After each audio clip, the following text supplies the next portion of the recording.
Isang malaking karangalan at pribilehiyo na magsalita sa inyong harapan ngayon. Ating naaalala ang ating magkakaugnay na responsibilidad na tugunan ang mga mahigpit na hamon na kinakarap ng ating mundo. Sa ating modernong lipunan, tila hindi na natin magagampanan ang ating mga pang-araw-araw na gawain na hindi isinasaalang-alang ang epekto nito sa mga hayop. Ang mga hayop tulad ng ating mga kasama sa mundo ay mayroon ding damdamin at karapatan na makaramdam ng malasakit at paggalang. Ngunit sa kabila ng kanilang pagiging buhay at nararamdaman, sila ay madalas na biktima ng kalupitan ng pang-aabuso sa pangalan ng sensensya at kosmetiko. Sa larangan ng animal testing, maraming hayop ang nakakaranas ng matinding sakit at pagdurusa para lamang sa eksperimento na hindi palaging nagreresulta sa makabuluhang kaalaman para sa tao.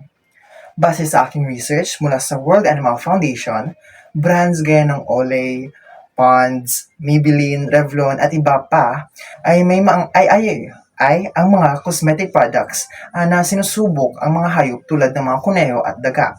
Sila ay pinapasa sa iba't ibang proseso na pagsubok mula sa pagtanggal ng kanilang balahibo hanggang sa paglagay ng mga kemikal sa kanilang mga mata na nagdudulot ito sa kanila ng matinding sakit at pinsala o kaya namamatay sila dahil sa mga pagsubok na ito. May mga alternatibong paraan na maaaring gamitin sa halip na ang mga hayop ay magdusa sa mga eksperimento. Sa pag-unlad ng teknolohiya, maaari natin gamitin ang cell cultures, computer models at in vitro studies para makuha ang mga resulta ng hindi gumagamit ng hayop. Ang pagiging makatao ay nangangahulugang pagpapahalaga sa buhay ng hayop at pagpakilala sa kanilang karapatan. Tayo ay tinatawagan na maging mapanuri at responsable sa ating mga desisyon at suporta. Naway magtulungan tayo para sa mas makatuwid na pamamaraan sa lahat ng aspeto ng buhay. Ang pag-aalaga ng hayop ay hindi lamang para sa kanilang kapakinabangan, kundi para rin sa ating dignidad at moral integridad. Ayon sa ilang filosofiya, ang mga hayop ay may likas na karapatan tulad ng karapatan na mamuhay ng walang pinsala at pagsasamantala.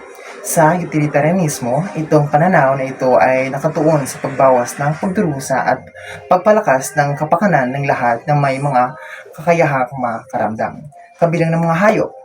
Ipinaglalaban nito na ang interes ng mga hayop ay dapat isa na sa alang-alang kasama ng mga interes ng tao. Laging tandaan, ang pagiging makatao ay hindi lamang para sa mga tao, kundi para sa lahat ng mga nilalang na may buhay at damdamin. Maraming salamat.